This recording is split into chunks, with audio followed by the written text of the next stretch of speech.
Hey, it's Dre. Always excited to be together. Thankful for another day.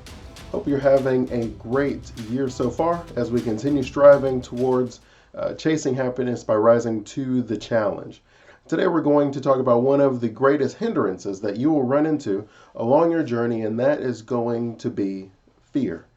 Now, fear goes by many names, it has different looks, but we're not talking about the one in the horror movies where you feel like you're going to pee on yourself, you're just terrified. I mean, it could be that. But today we're going to talk about a smaller fear, one that has to do with the abilities that you have to do what you should do. Right? Every single day we have this understanding of what we need to do to accomplish the goals that we set for ourselves. And if more days than not, right, if you're being honest with yourself, we have a lot of things that pop up each day that throw us off track. Now, some of these things are actually outside of our hands, right? Like legit things that have happened that require immediate attention.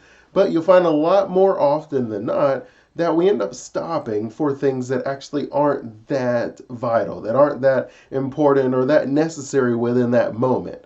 And so, if I had to summarize the way to look at fear, I'm going to talk about whenever you hesitate, whenever you maybe do something that you know you should be doing, but you end up doing something else instead, where there is something that's keeping you from doing exactly what you know will get you the results that you want. And so, when we're talking about that kind of fear, how do we identify it? One of the best ways that I have found is we really need to just write down some of our general beliefs. These beliefs can be about relationships, these beliefs can be about money, these beliefs can be about lifestyle, family. It can be really about anything. And then as you start looking through this list, start to see if there's any of these beliefs that maybe are unique to you, right? That's the way I would start off, or at least maybe that depend on a set of circumstances. And what I mean by that is there are going to be some beliefs that we have that are universal, that apply to every single person in every single situation, and there's little to nothing that we can do about that. Right? These are what I would call those serenity moments where it's like, look, I can't control that, so I'm just going to work around it. I'm just going to operate within the game and the way it's structured.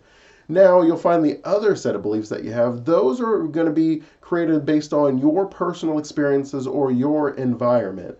And so these experiences could have been from your family, they could be from schools that you went to, they could be from friends, they could be from just professional experiences, right?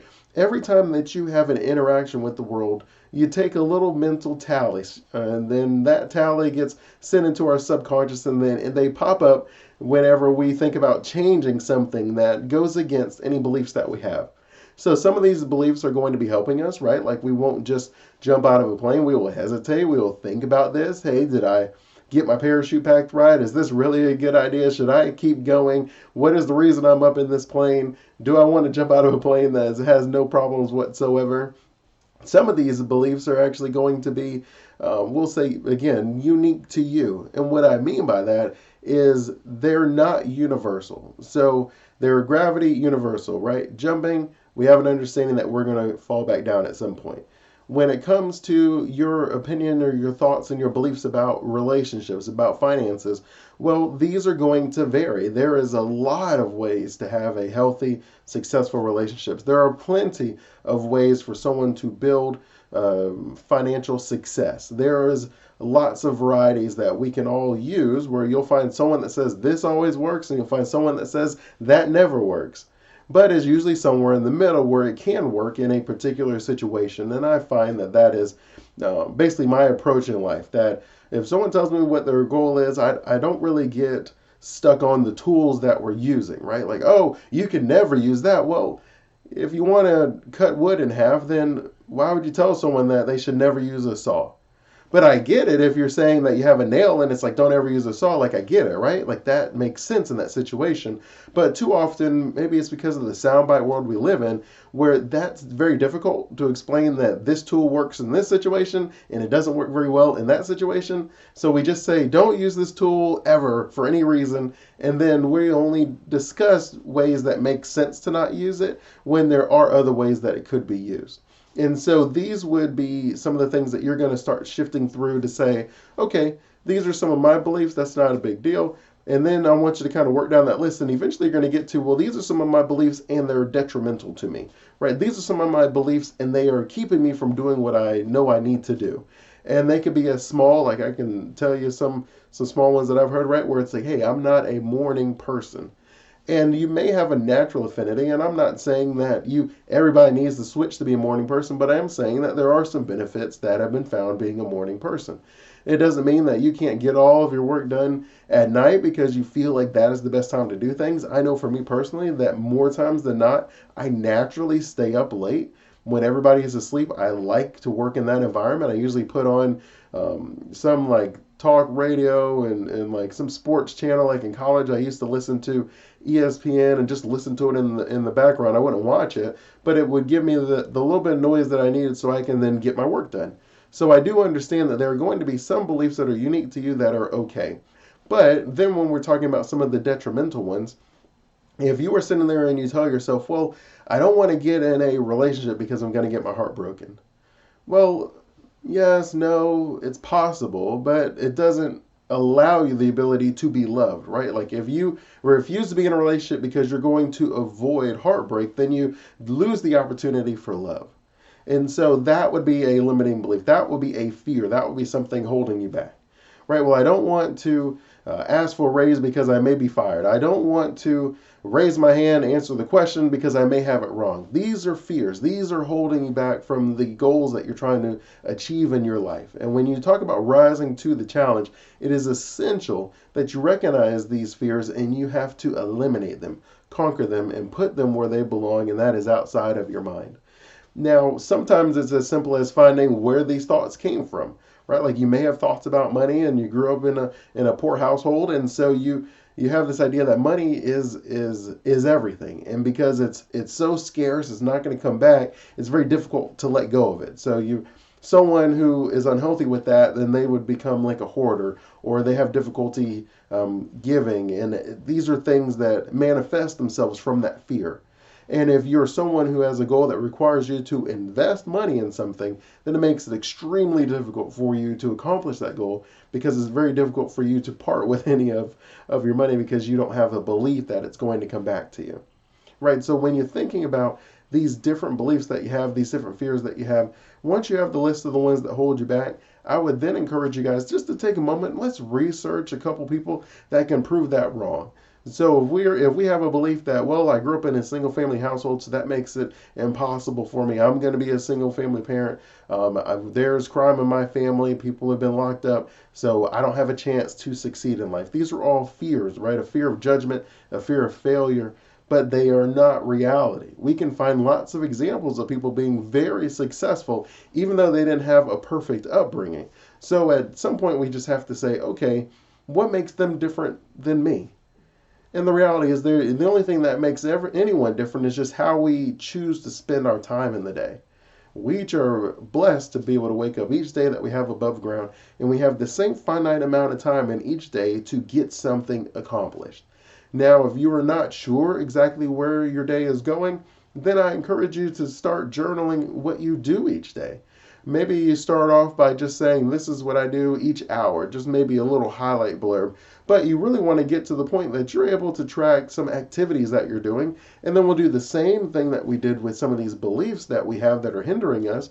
We start identifying and we start eliminating them. Let's say, okay, this is what I do when I wake up. I end up wasting like 2, 3 hours. So maybe I won't look at my phone first. Maybe I won't check my emails first. Maybe I'll get started on the most important things first, and then I'll take a pulse for the other things that are going on. Now, there may be some of you that are like, Dre, that sounds great, but I can't do that. Like, my work requires me to take a look at my email immediately because the whole world may be burning.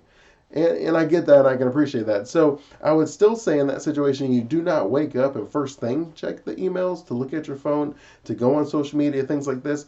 The first thing that you should do, let's do something where you're putting something into yourself. So that could be reading a book, that could be prayer, meditation, that could be really anything that has to do with your own development in some way, shape, or form.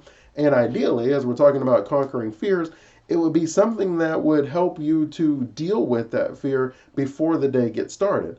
So if you have a fear of rejection, then maybe you go and listen to a TED talk, or you go and read a book about it, and you're now at least have that inside of you. So now you're thinking about some of the solutions that you've read. Not to say that it works immediately, but if you listen to something long enough, then it seeps into your subconscious, and then that becomes your new belief system, which is really the goal of all of this.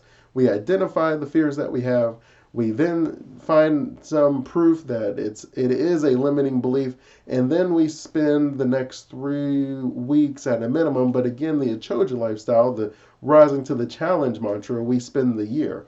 So now I'm not saying you have to spend the entire year on one fear. Ideally, you should have already conquered that before the year is over.